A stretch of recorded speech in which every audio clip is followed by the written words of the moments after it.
হুজুর জান্নাতের ভেতরে আবার শপিং মল থাকবে কেমনে? প্রশ্ন আসতে পারে না? সহিহ মুসলিমের বর্ণনা, ইন্না ফিল জান্নাতি লাসুকান, জান্নাতের ভেতরে বিশাল এক শপিং মল থাকবে।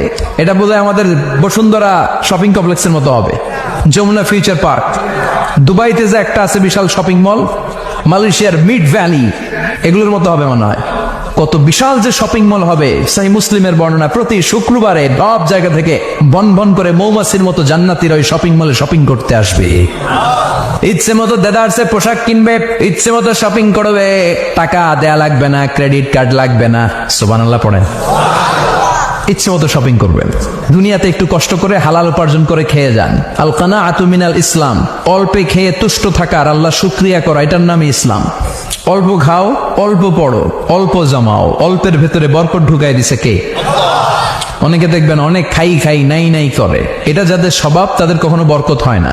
অল্প খাবেন, অল্প পড়বেন, আর হালালের সাথে সম্পর্ক করবেন। আল্লাহুম্মা কফিনি বিহালালিকা আন হারামিক ওয়া আগনিনি বিফাদলিকা আম্মান সিওয়াক।